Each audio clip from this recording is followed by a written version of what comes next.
Welcome to Dog Food with Katherine Abel, telling stories about dogs that feed your mind and spirit. Once upon a time, in the land next door, Jeb was standing in front of his kitchen sink. The water runs as Jeb stares out of the window at nothing. His eyes don't see the long expanse of manicured lawn, bordered by lush, meticulously cared-for beds of ornamental flowers and shrubbery. Among the glory, Jeb had learned through trial and error were also to place plants and trees producing an edible bounty that fed him throughout the year. It was over an acre of precision, plenty, and pure wonder. But today, Jeb's eyes don't seek out the butterflies flitting to and from the plants in the designated butterfly hummingbird area. If they did, they'd be amazed by the vast number and variety of brightly colored wings, both flapping and stilled. He'd be gratified by the sight of the 10 to 20 hummingbirds zooming around, fighting for domination and the greater portion of food Jeb has nurtured for them.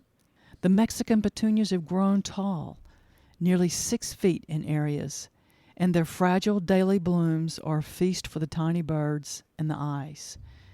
Jeb sees none of this marvel and delight he has spent 20 years planning, planting, and growing. Though later today, he'll pick some yellow squash for the succotash recipe that enticed him online yesterday. Right now, his eyes stare blankly ahead, and his mind is blank. 2 gray squirrels bolting across the yard snap him out of his morose reverie. It's been 5 years since he retired from the police force, and only 2 since his wife passed away. His 2 children live states away, happily married, with good jobs and even better pay. Something that's hard to find in this hot, sleepy area of Louisiana. The education that can be had is superlative, but the job market and pay is appalling. He and his wife were sad when, one by one, the kids moved away. But they understood that to fully use the education they had received and be reasonably compensated for it, well, that would be far from here. Too far, really, though they never said that out loud. They visited Washington State, New Hampshire, and California whenever they could, always denying the gentle urgings of their offspring to move closer, all bills paid. No, their home was here, where the summers were hot and the growing season long, where people were underpaid, frustrated, kind, lazy, overweight, generous, quick to anger, but just as quick to laugh, be helpful, and share hope. Sometimes it was hard to get along, hard to witness what his neighbors were capable of, but unless a crime was such a terrible affront to the living that nothing but imprisonment was the answer, second and third chances were always given. His eyes drift to his shed and the activity along the lower left-hand corner, the side closest to his neighbor's dilapidated wood fence. He thought he saw a big fat rat scoot underneath his shed, and he's having none of that. No, sir-ree, Bob. He turns off the water and calls Simon and Jade, 2 huge Maine Coon cats he and his wife had adopted from the shelter 3 years ago, the day after Carolyn's diagnosis. She'd insisted on bringing life into the home after the report of her impending death had been shared by the 5th and final second opinion. They'd had no idea what breed of cats they were, as they'd been abandoned by the dumpster next to the restaurant across the street. Tiny, fluffy, and with very sharp eyes, Simon and Jade grew into specimen examples of the Maine Coon cat. Jeb hadn't wanted to get cats. He was a dog person, and Carolyn knew it. She also knew they'd be traveling often to Houston in the coming months, and cats were easier left alone than dogs. Jeb said okay, because he would have never said no to such fine reasoning from his lovely wife. He never said no to her. There was no reason to. She was smart, thoughtful, and utterly unselfish. He had relied on her rational and long-range thinking the entirety of their 51 years together. He wasn't about to change the pattern. And of course, she had, as usual, been wise and correct in her decision to adopt Simon and Jade. And God had provided the perfect breed. The Maine Coon cat is more like a dog in their temperament than any other breed of cat. They're also curious, bold, confident, and playful until the day they die. He might have succumbed to some pretty stupid thoughts had it not been for the companionship and challenge of his 2 giant cats. When he turns to the door after calling them, he notices they are right at his feet. They had been for some time, watching him stare, listening to the water pour into the sink from the faucet, and wondering when he would start acting like he used to. But they were cats, and possessed the patience of Job. Their alert copper eyes watch his hand as he turns the knob on the back door. Simon and Jade are about to bound outside when Jeb's voice stays them with one word: rat. They look at him fully keen for the upcoming fun and trot behind him to the shed. When he discovered they were like dogs in a lot of ways, Jeb began training them, and lo and behold, they not only responded to the dog-like tasks and commands he proposed and urged, they thrived on and even mastered the training. He was always able to entertain his wife with her various skills, and they delighted her until the day she passed. Now, they keep Jeb focused on living each day. As he walks toward the shed, he looks with pity on the rotting wood fence that bordered his property. It would have to be replaced soon, and he knows good and well that his neighbor can't afford to, but that even if he could, he would never do so. He'd simply continue to let it fall apart, like he does with everything else on the property. Jeb's eyes rise and see the tops of dilapidated, rusting, discarded cars and trucks his neighbor has grown into a small mountain. He can see the metal roof of an old Chevy. The roof that was once white is orange. A black crow lights on it and surveys the landscape. He looks down into the yard and does not approve of what he sees. Jeb points to the bottom of the shed, and the cats rush in when they hear a rustling noise. Jeb listens to expert scuffles, their strong, healthy bodies and synchronized teamwork easily winning the battle. When he hears the death squeal of the rat, he puts his hands on his knees and moves his feet in readiness to squat down. He doesn't notice the nearness of the bricks he loose-stacked last week, and his foot hits them, and they tumble, causing him to stagger and fall against the rotted fence. His left shoulder hits the boards hard, and he goes right on through and down, and comes face to face with a horror he cannot believe. Lying 2 feet from his face is the carcass of a large black dog. He has on a wide collar that is connected to an absurdly thick chain that is connected to an iron bar sticking up from the ground. There's nothing but dirt around him. Jeb can see that he is literally all skin and bones, and he knows this dog was deliberately starved to death. He gets up slowly and quietly because no matter what the circumstances, death is always a sacred occurrence. He stands over the corpse, then looks around. There is no life on this property. His neighbor vacated the premises some time ago, and he left a mess and a crime. Jeb will bury the dog. He takes out his phone and after calling the police begins documenting the scene with photos and videos, evidence he is careful to make sure will stand up and stick in court. Once finished, he bends over to remove the collar, and the dog shudders. The corpse is alive. For how long is a whole other question. Jeb is turning, dog cradled in his arms when the police arrive. These 2 particular officers are animal lovers and respecters of life. As one helps Jeb and his charge into the air-conditioned back seat of the patrol car, the other officer calls the veterinarian and informs him of the dire emergency. As the car races down the streets, Jeb looks down at the dog and sees a fat, dead dragonfly caught between his teeth. And he sees fleas crawling all over him. He parts the dog's hind legs and sees that his lower belly is covered in ticks. He pets him gently, knowing that anger would be a futile and time-wasting gesture. At the vet's office, it's determined that this dog has been without food and water for some time. Much longer than Jeb imagined. As Jeb picks off one tick after another, the vet tells him he estimates his age to be around 9 months. He's severely malnourished and probably has been his entire life. He tells Jeb that he might live if he has the will and the proper care. It will be time-consuming. He wants to know if the dog will be staying long-term. Jeb takes the tick and flea removal solution from the vet tech and begins gently slathering the dog's tick-covered belly. Jeb, with gloved hands, gently weaves his fingers through the engorged creatures. They are dumb with blood. He picks and he pets. He soaks and rubs his belly until there are no more pests. He takes more of the solution and rubs it into the black fur.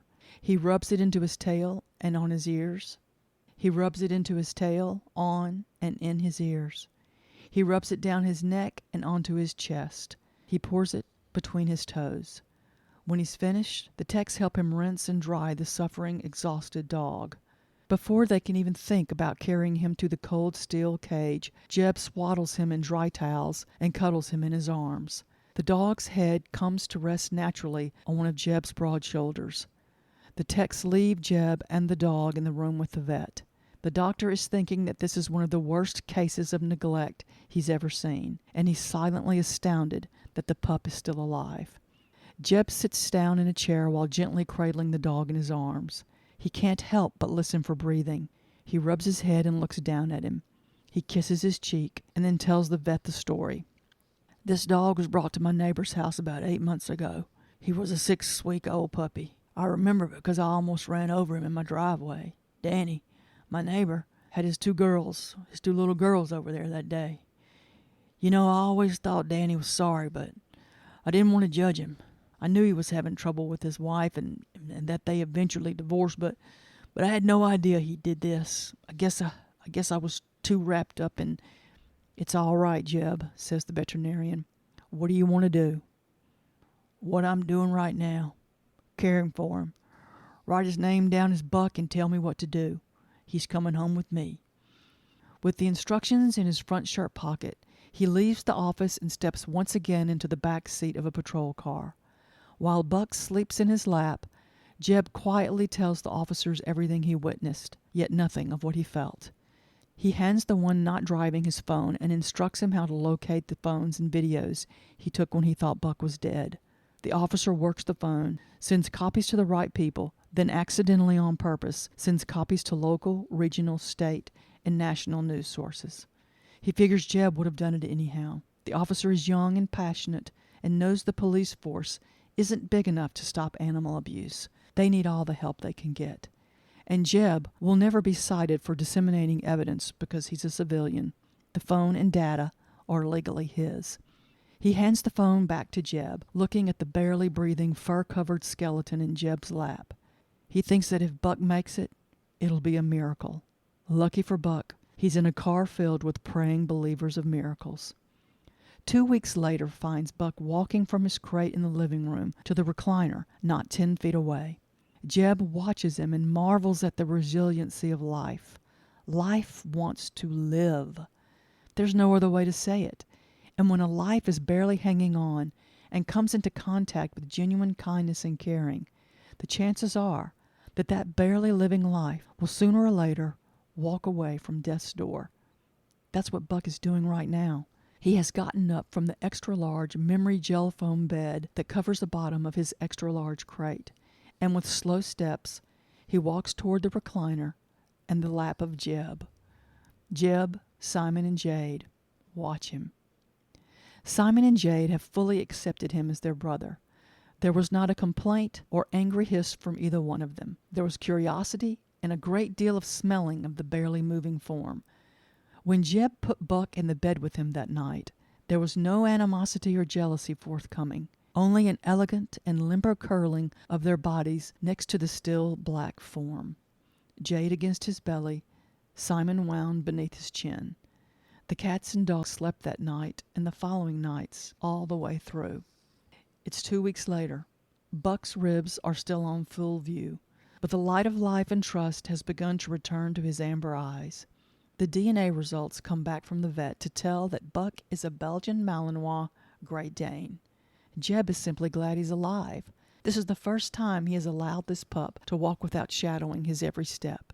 He watches Buck come toward him, put his head on the armrest, and stare up at him.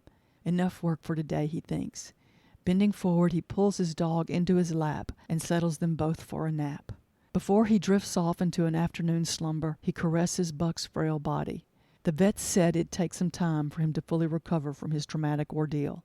When he stopped by yesterday to bring supplements and administer a booster, he stroked him in wonder and stated he saw no reason why he shouldn't fully recover and even thrive, given the type of home and environment he would have. It's difficult for Jeb to not cringe or flinch when he thinks about Buck's last home. He's ashamed of himself and sickened by his self-centeredness.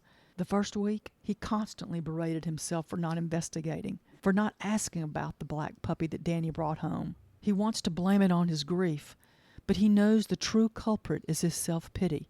And after the death of Carolyn, he'd been blind and deaf to anyone other than himself, his aloneness, his deep sorrow, and his continual self-imposed solitude. He wants to scream when he thinks of himself tending to his garden, mowing the lawn, going grocery shopping, cooking delicious and nutritious meals for the past months, and not 20 feet from his kitchen window, smelling smells that must have tortured him, was a life deliberately being destroyed. Buck passes gas. It smells quite pungent, and Jeb grins away his worries before he dozes off. Simon and Jade sleep on.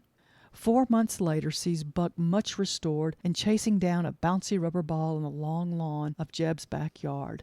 Never had he been so grateful that he followed his wife's advice and planted along the fence line with a 2-foot-wide walking path between the fences and beds. The beds are 4 to 5 to 8 feet deep and form a meandering border to a perfect acre of lush green grass.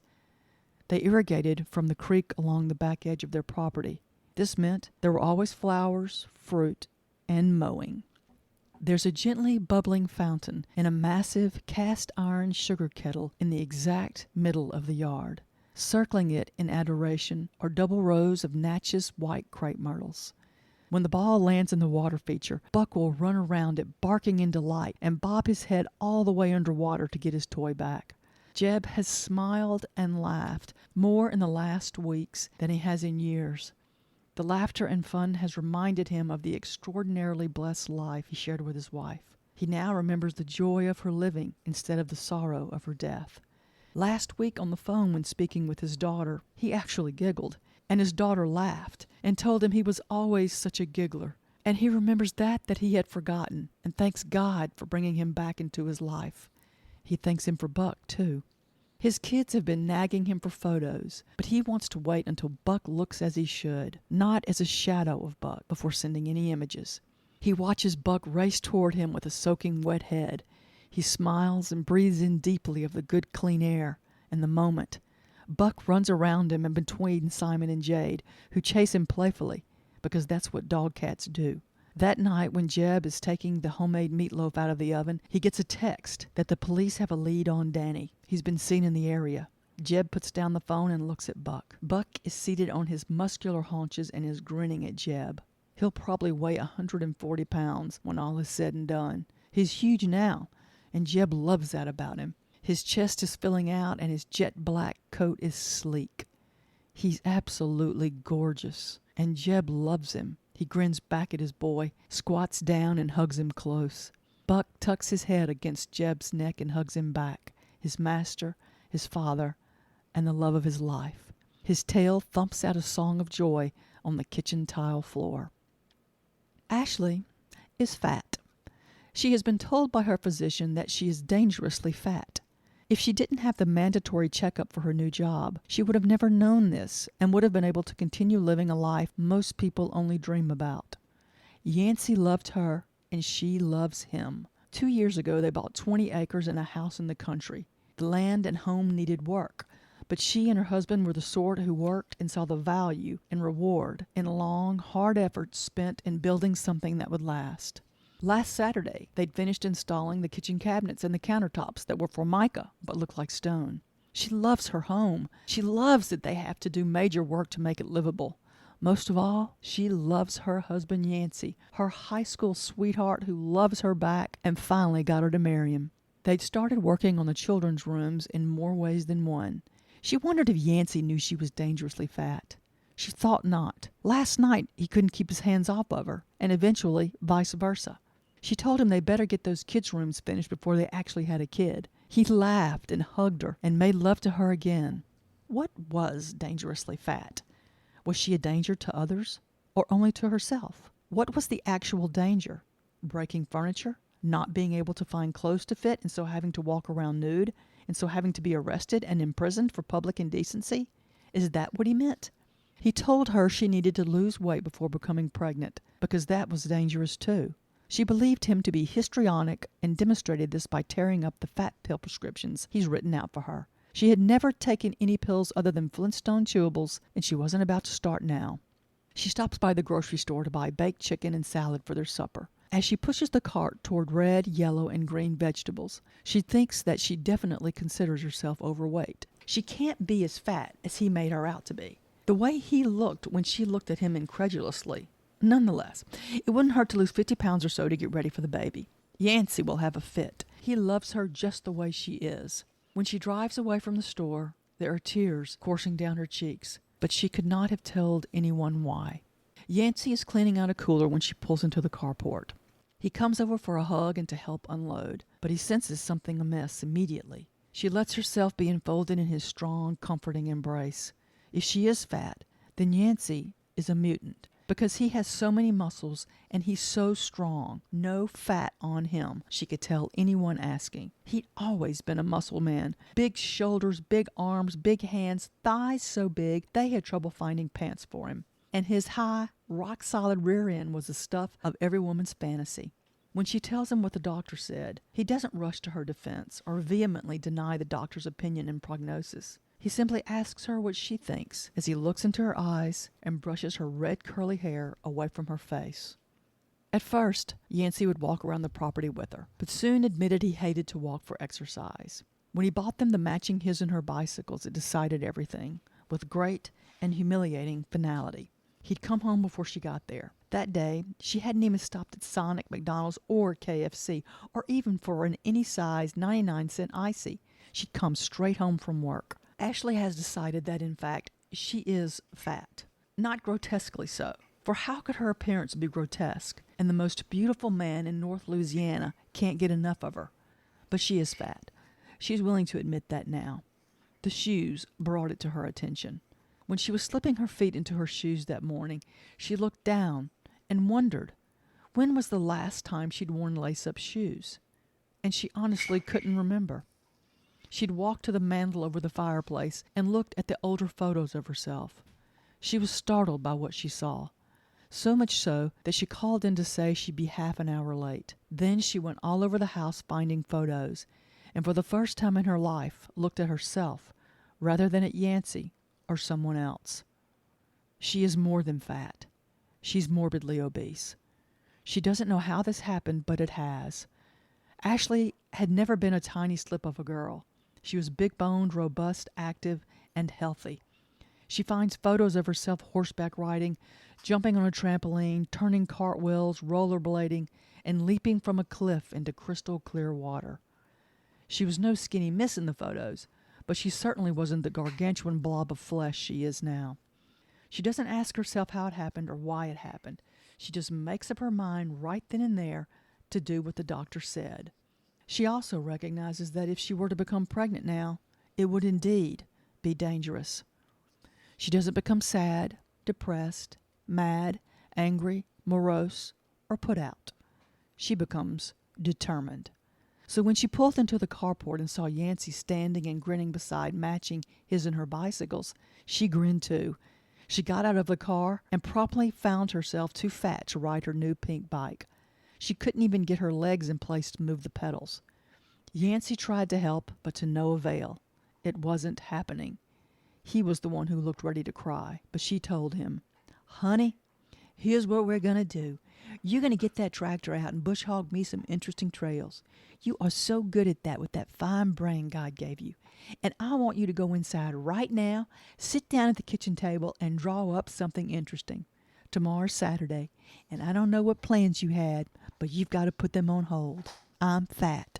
We want babies. You've got to give me a trail that won't bore me to death because I'm going to be walking it twice a day. And baby, I'm going to need you to help me put on lace-up shoes until I can reach my feet."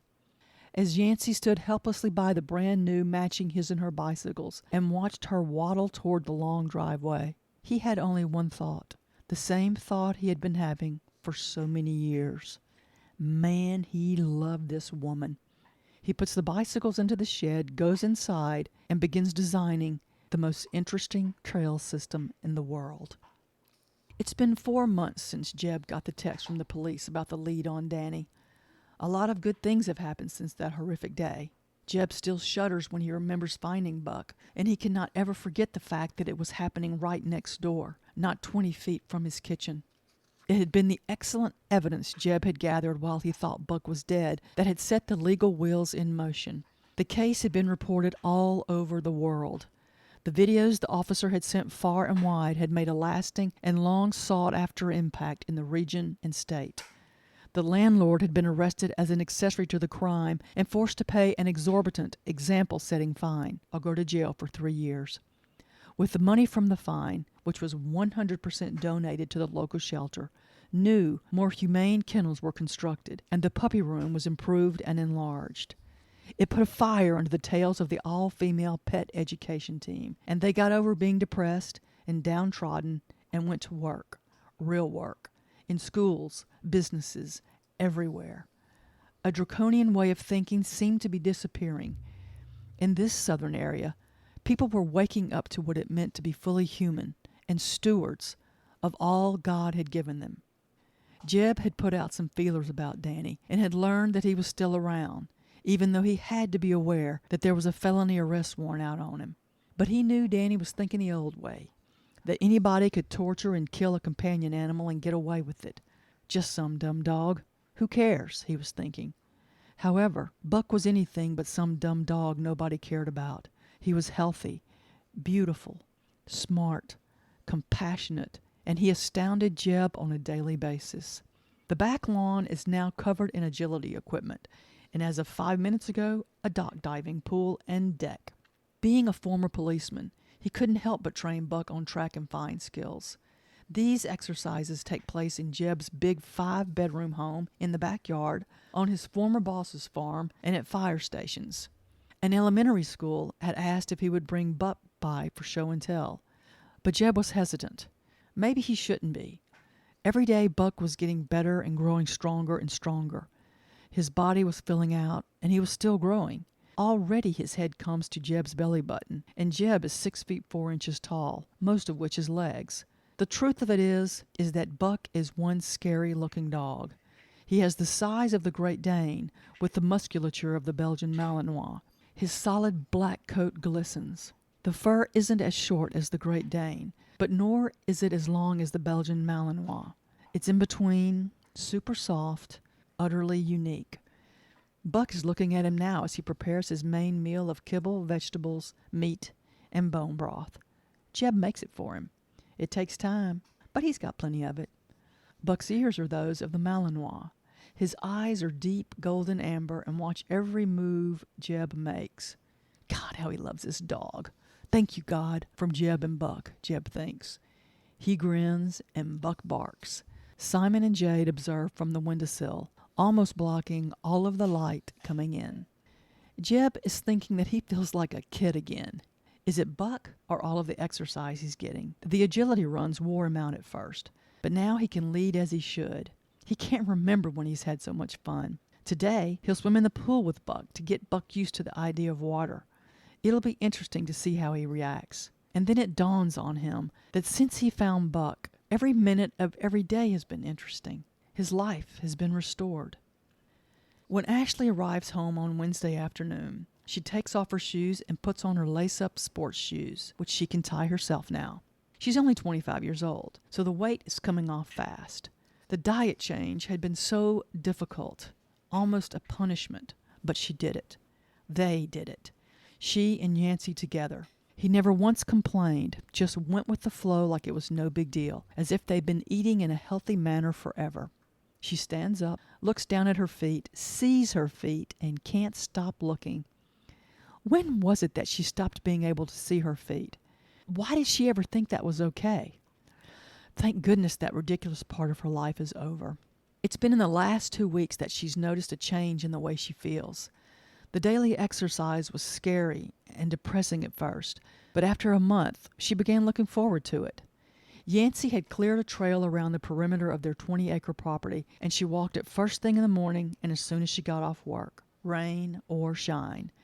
Yancey found waterproof hiking shoes online for her to make the sloshy days viable as well. They both knew a break in the habit would end it. She couldn't help it. It's just the way she was made. She has a big golf umbrella she carries when it rains. When the rainfall happened the first time, she thought of a million reasons to postpone, end, procrastinate, and ignore the walk. But with her husband's support and encouragement, she just did it. And now she finds the rainy day walks are her favorites. Nothing reveals the true lay of the land like a steady downpour. It shows the colors of the trees in true. It shows the low spots and the high spots. As it lets up, it amplifies the sound of birdsong coming from sheltered tree branches. If she had not been pronounced morbidly obese, she would have never learned all the names of the trees on their property. She would have never known the back acre held water that covered her ankles, and thereby making an adjustment in the trail necessary and also producing inspiration for a pond. Yancey designed it, and she operated the obligatory excavation equipment. As a bonus, they built a tall hill.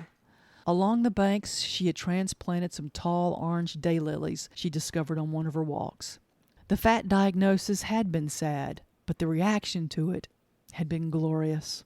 She can't recall the last time they watched television. The hours they spend together now are filled with talking, planning, and plenty of lovemaking.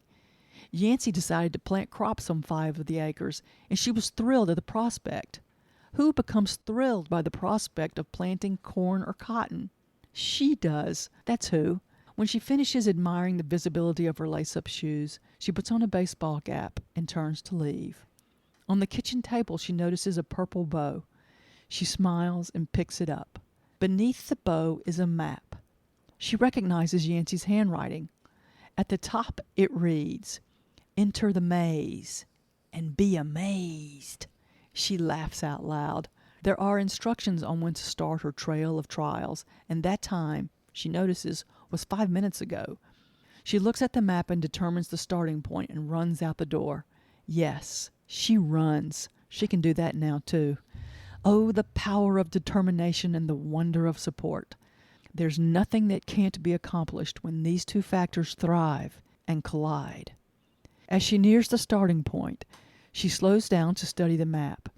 It appears Yancey has converted the overgrown 2 acres in their front yard into a maze. She wonders when he did it. He could have been working on it at any time. The growth of the various plants and young trees is 8 to 10 feet tall, so she wouldn't be able to see him. And there are always tractors or four-wheelers running on their neighbors' properties. The entrance is well disguised. She wouldn't have seen it had she not been instructed to. She pauses, studies the diagram again, takes off her shirt, per other instructions, and enters. The paths are wide and freshly mowed. She smiles at the idea of such an adventure in her front yard.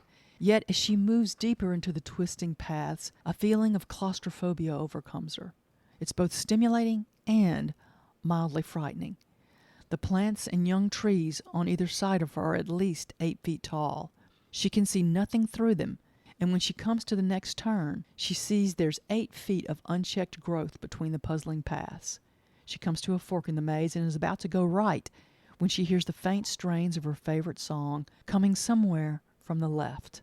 She moves left, and 10 feet in sees purple satin ribbon and string woven into the plant wall. She grins. Yancey wants to make sure she finds the right way. She begins walking, then jogging toward the music she loves. Jeb and Buck are going to Walter's to practice some track and find exercises. Jeb has determined this is Buck's favorite thing to do. He enjoys the agility training, prefers swimming to dock diving, but can't get enough of the track and find exercises. So that's what they do most of the time. The word has gotten out that Buck can find anything. This means that people, friends, and strangers alike are constantly challenging him. If he and Buck accepted every challenge, they'd be at it 7 days a week. Now what Jeb does is ask questions of the challengers and their challenges. Then he only accepts the most difficult, the ones that sound impossible to win. Last week, Buck found a clean sock in a 10-acre field, a dirty diaper in the walls of an attic, a piece of chewing gum in a pile of trash, one specific tennis ball in a dump truck filled with tennis balls. He'd found vodka in a house. There'd been no alcohol in the house in 10 years. He found OxyContin in the crotch of an 80-year-old incontinent wheelchair-bound woman. And yesterday, he actually, literally, found a needle in a haystack. He has crazy mad tracking skills, and that's all he wants to do. Buck would track and find every waking minute if Jeb had the energy for it. Jeb's former colleague has coaxed them 30 miles from home with the promise of an impossible tracking exercise. He's also promised spaghetti and meatballs for supper. How could Jeb have said no to that? He turns and asks Buck this very question. Buck looks at his best friend but doesn't reply. He thinks Jeb has told him that he loves him. His tone of voice had been gentle and kind when the words were uttered. Buck's response is to lay his head on Jeb's shoulder and tell him that he loves him too. To make sure he understands, Buck licks him in his ear. Jeb laughs and pats Buck's thick shoulders. The criminally neglected dog shows no evidence of the trials he endured. He has filled out. Underneath a soft, clean coat are well-nourished muscles and a healthy, beating heart. Buck weighs almost 120 pounds now. He is fast, agile, eager, and fully alive. He enjoys every second of his life. There's a bright light in his eyes from a good puzzle-solving brain, and there is a warm depth in his regard because he has known great tribulation, followed by even greater blessings. Jeb has only met 2 people in his life who have the depth of character that Buck has. One, he's on his way to confound. The other, he loved, cherished, and buried. Buck sits on the back seat in Jeb's extended cab truck. Most of the time, Jeb rides with all the windows rolled down, and Buck stands, his back feet on the back seat, his front feet on the front console. He likes this position most of all because he leans on his best friend's shoulder as they ride down tree-lined country roads or uncongested small-town streets. When they drive down Walter's driveway, Jeb sees Walter standing in the front yard, hands on his hips, grinning big. Jeb grins back because he knows Walter thinks he will finally be able to stump Buck and win the growing pool of money in the Jeb Buck Track and Find Challenge Fund. He knows Walter has bet $100 on his ability. The fund began as a lark with a $20 bet. The amount in the fund had grown to $3,000. When it began to grow, even more people added to it, each one thinking he or she could easily win it all. But no one had, and Jeb didn't believe anyone ever would. This opinion was not an arrogant boast. Rather, it was confidently made because he alone fully understood the tremendous joy Buck derives from these challenges. And joy, coupled with nearly unbridled eagerness and laser-like focus, was a combination that was tough to beat. That, along with Buck's extraordinary tenacity, physical strength, and athleticism, almost guaranteed that he'd be winning for some time to come. Jeb told them that when the pot reached $20,000, he was accepting it and donating it to the animal rescue of Buck's choice. Nobody really believed they couldn't stop Buck, so the challenges kept coming and the fun kept growing. They're walking towards Walter's backyard when they hear the screams.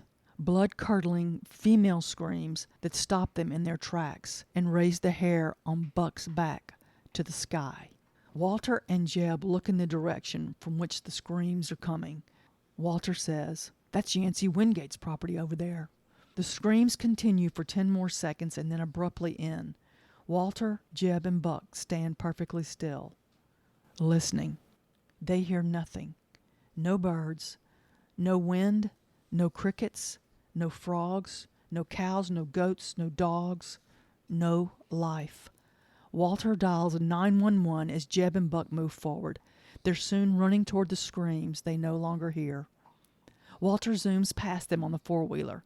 Buck and Jeb watch him leap from the ATV when he reaches the white-clapboard home. They watch him call out. They watch him bang on the door, then violently kick it open. They're entering the front yard when Walter comes out shaking his head. He's on the phone again, directing, confirming. Buck barks and runs down the line of overgrowth in the front yard. Jeb turns and follows. He watches Buck dart left. Not long after, he hears a bark that communicates important facts. It's high-pitched and constant, like he does when he finds snakes. Jeb raises his hand and voice to Walter. "Buck has found something." Jeb runs toward his barking dog, with Walter not far behind on his roaring four-wheeler. When Jeb comes up to Buck, he sees a woman's shirt puddled on the ground. Buck looks expectantly up at Jeb. Walter turns off the engine of the four-wheeler and joins Jeb in staring down at the woman's shirt. Jeb looks at Buck and says, Go. Buck bolts through the overgrowth, and Jeb and Walter follow, expecting to wade through and fight thick, skin-tearing brush. They're startled to find a meticulously mowed path. Jeb takes off after Buck before he loses him. Buck, nose down, is trotting with fervent focus toward his goal. He knows he must match the smell of the shirt to something else, that it won't be easy, but it's one of the reasons God put him on this earth. Jeb and Walter follow Buck down through the winding trail. Their hearts are beating fast, more from the fear of what he will lead them to rather than the exertions of their bodies. Walter is dumbfounded by the hidden maze in Yancey's front yard. Buck barks again, and the men take off running. They find him standing next to the purple ribbon that Ashley had found carefully and lovingly woven into the growth. Only now it's in shreds and dangles like cobwebs from the weeds, vines, and young trees. Jeb and Walter look at the ruined satin and have no idea what it represents or why it's there like that. Jeb signals for Buck to continue. Buck does not bolt off, but moves slowly forward because the matching smell of the shirt is very near. He can also smell something evil, but he has been urged to match the shirt smell, and that's what he must do, while the evil smell moves farther and farther away. Buck stops to wait for Jeb. What he smells 5 feet away is wrong. It's wrong because it's the man smell, but the man is gone. It frightens him, and he doesn't want to venture closer without his protector. Jeb and Walter slow down when they see Buck sitting before the opening and just waiting. There are pieces of purple ribbon on the ground around him. Jeb will never forget the sight of his best buddy, his lucky pal, his confidant, and third best gift from God, sitting and trembling beside mutilated pieces of soft purple satin ribbon. Jeb can sense his fear, and he knows he needs to be afraid as well. He puts his hand on Buck's head and caresses him until he calms down. He turns to Walter and says, "There's something terrible in there." The police sirens wail and they stand still, looking at Buck, each other, and at the opening they will not enter. Both men are grateful that they need go no further. They're not even tempted to do so. When a big, brave young dog sits tense and trembling, not moving, humans who have any sense should not move either. Jeb feels Buck shuddering under his hand. He decides to let Buck take off to get the police and lead them here. At first, Buck doesn't want to leave, but Jeb urges him, "Go." Buck knows there's nothing here that can harm Jeb, so he goes, and he's glad to do it, to get far away from the absence of life he smelled, an absence that should not have been absent, not for a very long time. The police are wandering around trying to find the entrance to the maze when Buck bursts forth from the wall of vegetation. He barks twice at the officers, then darts right back in. The officers take off after him as fast as they can. Yancey and Ashley's lifeless bodies lie in the opening that Yancey had cut and shaped into the form of a heart. They lie naked upon a sheet that was once bright white and smelled like lavender. The pillows Yancey brought to support their heads while they looked at the sky, the stars, and at each other have slashes of blood on them now, and no one's head is comforted by them. Yancey lies with wide eyes unseeing, his throat cut from ear to ear. Ashley is sprawled across him, with both hands pushed against the gaping, unfixable wound. A cylindrical wooden handle protrudes from her back, and its thin stainless steel point, the police will discover, has pierced her heart perfectly in its center. The rivulets of blood are just beginning to coagulate. The lead officer is Yancey's first cousin, and he will never forget or understand the gruesome sight. He is sickened, saddened, and fighting a swelling rage. But before he gets carried away by something that will do no one any good, memories of his cousin and wife rush into his mind. He remembers coming over last Sunday to the fake fish fry. All fish was grilled because they were eating healthy. He remembers how happy they were, how much they all laughed. He remembers the life, so much abundant life in two good people who only ever sought to help, not hurt. Two people who lived through trials but didn't give up, but dug in, got it figured out until the problem was solved, or went away because it had no choice. They were optimists. They were hard-working people of the greatest integrity. They were in love. They were going to start a family and rear the kind of children, men and women, that the world needed. He asks himself, what on earth has happened here, and why? The memories, images, and thoughts pass at light speed. He won't become angry. He will find out who did this abomination. Buck is sitting on his haunches beside Jeb. Buck! He knows all about this wonderful companion animal and what he can do, what he loves to do. He walks over to Jeb and asks for a favor that all hear. They look at Buck and hope it has not been too late. Jeb says he'll get Buck to do it as long as neither of them has to go in there, and gestures toward the heart-shaped area. He can tell by Yancey's cousin's demeanor and the ghostly white faces of the others that something horrific and unforgettable is less than 5 feet away from them. Yancey's cousin calls to his officers and the coroner. He orders them to do what they must, thoroughly, but quickly, because Buck needs to get going. They comply with shaking hands and upset stomachs. Jeb, Walter, and Buck wait for what seems like forever, because when a person desperately wants to leave a place or a situation, every moment seems like forever. Yancey's cousin is wearing surgical gloves when he rounds the corner. He's holding an extra-long ice pick with a wood handle. Ashley's blood is still on the steel. Buck is off, breaking through the carefully planned walls to follow the smell of the remembered evil. There are burrs on his face, but he darts and dashes as if his life depends on it. He runs as fast as he can. Memory drives him. The young officers keep up better than Jeb and Walter can manage. A jacked-up electric golf cart is on the left side of the house, and the two older men make their way to it. Jeb has lost sight of Buck, and he doesn't like the feelings of anxiety rising in him, because Buck and Jeb have been inseparable since that day, some long time ago. The jacked-up golf cart enables them to pass the running officers, and soon Jeb can see Buck's lean, muscular form heading for a large pond.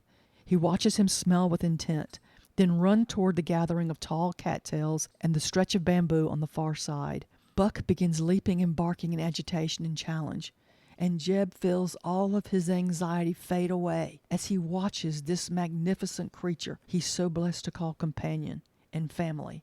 Jeb jumps down from the moving cart and jogs to Buck, trying to understand what he's frantically communicating. Buck dashes in and out of the pond and barks at the bamboo and cattails. Jeb knows the killer is near. Part of him wants to urge Buck to go get him, Buck. But the fact that Buck is a very strong swimmer, loves water, but isn't going into the water, stills his voice.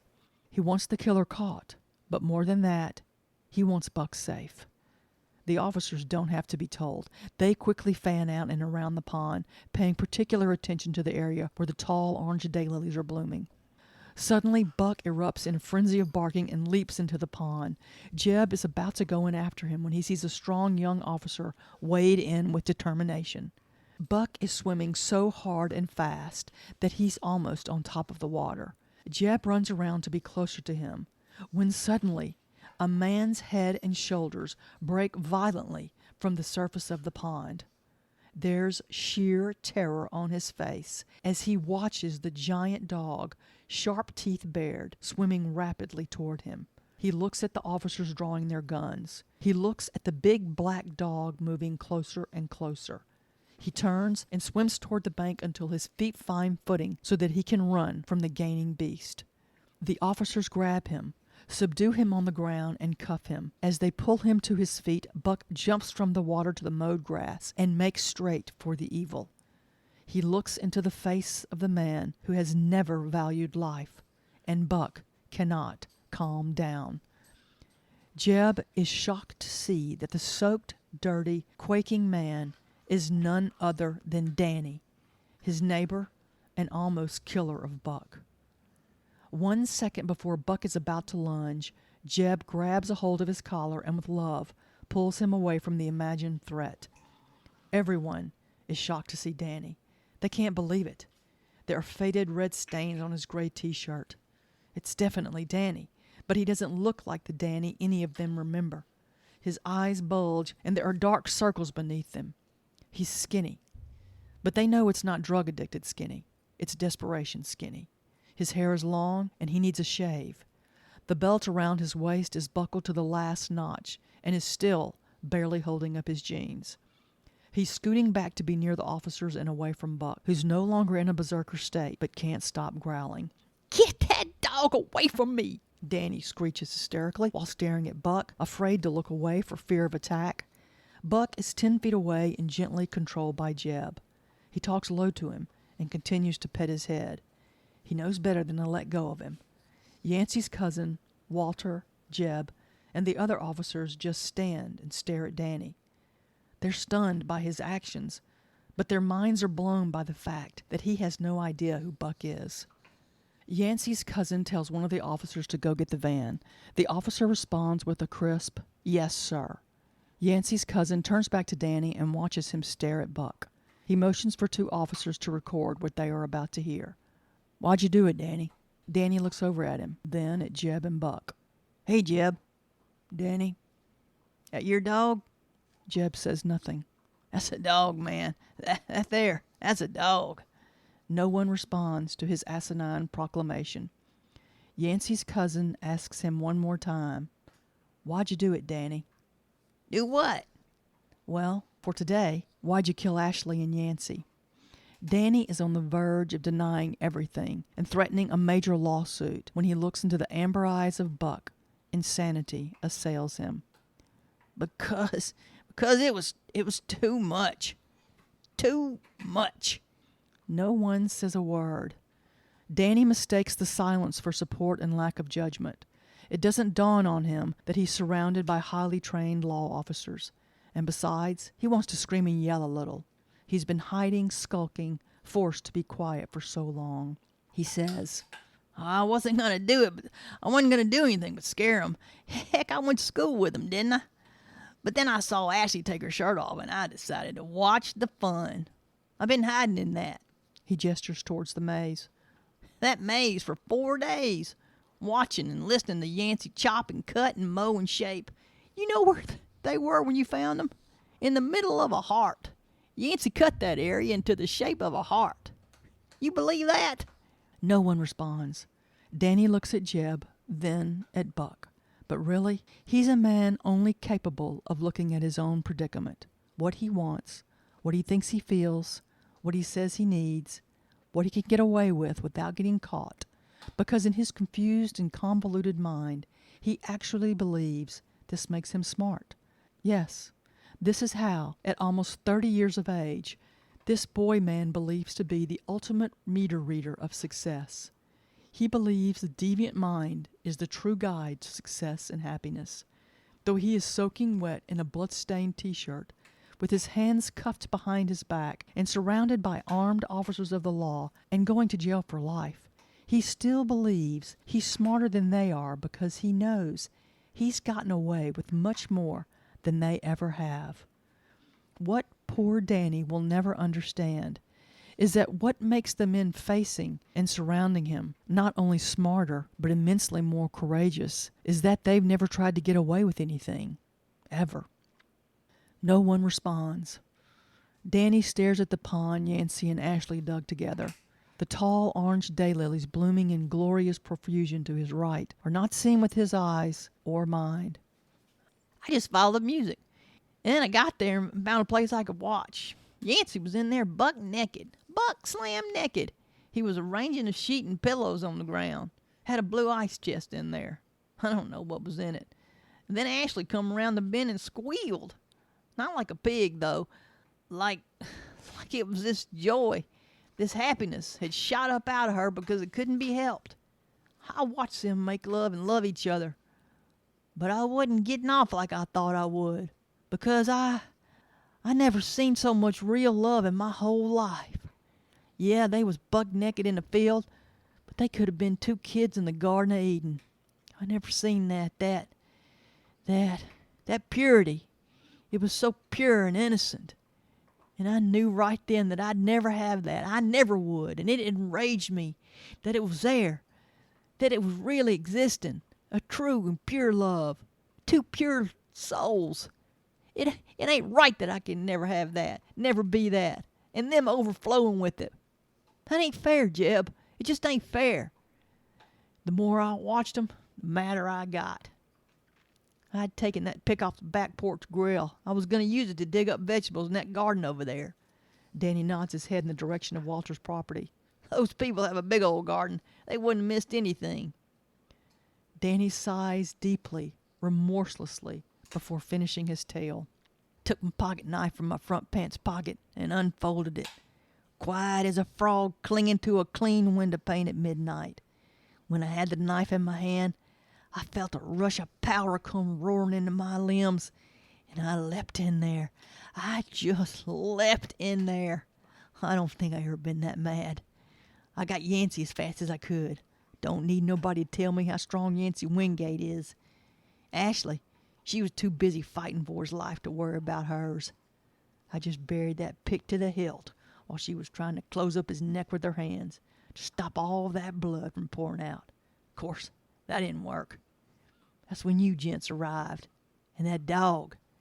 I guess when I heard him, well, I don't know what I thought. Run. Just to run.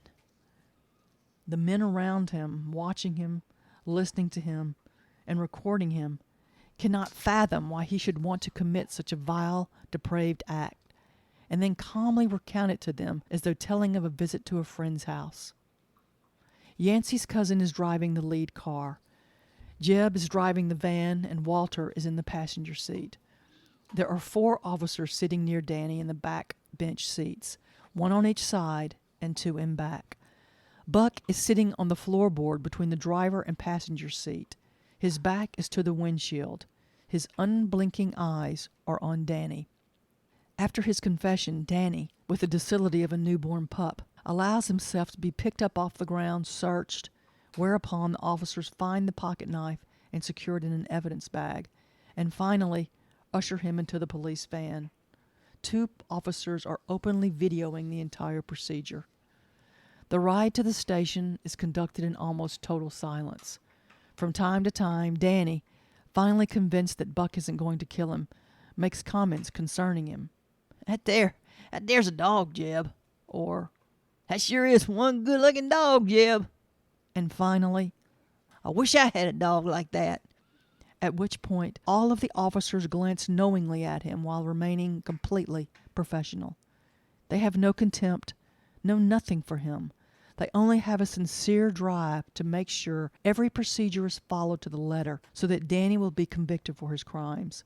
To them, the almost murder of Buck is just as evil as the murder of the Wingates. Life is life. The Spirit of God flows through them all. At Danny's last comment, Buck decides he has fully assessed the situation and determined there is no threat or danger whatsoever. He blinks and turns to face the road. He leans against Jeb like he always does when they ride, but this time Jeb puts his right arm around Buck's back and holds him close. Danny watches this loving encounter from his seat while an officer watches Danny. He later tells his colleagues he wishes he'd been filming it, because if any judge or other human being had seen the look of hatred and malice that transformed his visage, he would have been locked up for life right then, because he radiated evil. When Danny moves slightly in the seat to get more comfortable, or to lunge at Buck and Jeb, he glances at the officer beside him, and whatever his thought or plan had been, it is stilled when he sees the look in the officer's eyes, and then the slow, confident grin that pours onto his face. Danny knows this man will kill him if he makes any sort of suspicious move. And since Danny's life is all about the preservation of Danny, he nods in a fake subservient manner, bows his head to his chest to pretend to sleep. Yet what he's really thinking is this: there'll come a time, son. There always does. But for the first time in his misaligned life, he's wrong. Jeb sees his truck waiting for him when he drives into the station parking lot. Danny is unloaded without incident. Buck makes sure of this. On the way back to Walter's, Jeb asks him if he'll help him with something. At home, he leaves Buck inside the yard after he retrieves an axe and 2 shovels from the shed. He hands 1 shovel to Walter. Next door, Jeb chops Buck's pathetic excuse of a doghouse into tiny pieces. It isn't difficult. since most of the boards used to construct it were headed toward rot when they were slap-nailed together. He scatters the remnants on the junk pile and arms throw away. Then he and Walter get after the metal pole to which Buck had been chained 24 hours a day, 7 days a week, for the first months of his life. Buck has found a crack in the fence line and watches the men work. Jeb and Walter think it will take them no time at all to remove the post. They are wrong. They soon discover that when Danny installed this post, he did it with dedicated spite. Jeb and Walter, when they finished the job, determined that Danny must have used at least 20 bags of cement, and the pole was not a regular pole. No, Danny, who had welding skills, had formed the bottom into a hook. When Jeb and Walter discovered this, after wrestling the earth-shaped bulk of concrete from the earth using levers and a makeshift pulley system, they're appalled, sickened, and furious. Jeb begins beating the concrete with the back of the axe. Walter finds a heavy pole and joins the fray. The racket matches the level of their anger. Buck slinks inside and lies down on the kitchen floor, his eyes on Simon and Jade, who are seated on the windowsill of the kitchen window, almost blocking all light. Jeb and Walter gain supernatural strength from the overwhelming adrenaline rush. They hammer and hit and lash and finally shatter the mass to pieces. When it has become crumbles and dust, they cease their exertions. Jeb looks at the mound and realizes it's almost as tall as Buck. He removes the iron hook-shaped post. He would detach the too heavy chain from it, but it has been securely welded to the pole. He holds it in his hand and stares at it. When he looks up at Walter, tears are running down his dust-stained face. Walter says, "I know just what to do with that." On the way back to Walter's, they drive onto the Wingate property, making their way to the pond. Jeb parks at the edge of it. The men get out of the truck. Walter removes the sadistic pole and chain and hands one end to Jeb. They walk to the pond and begin swinging it between them like a jump rope. On the count of 5, when they've gathered strength and momentum, they release it. It flies high and lands with a resounding splash almost in the very middle of the pond Ashley and Yancey built. Its sinking is rapid and definite. Buck bounds from the truck and runs into the water. Jeb and Walter watch him swim and frolic. He's joy-filled and without worries. Frets not even for a second. What is past is gone completely.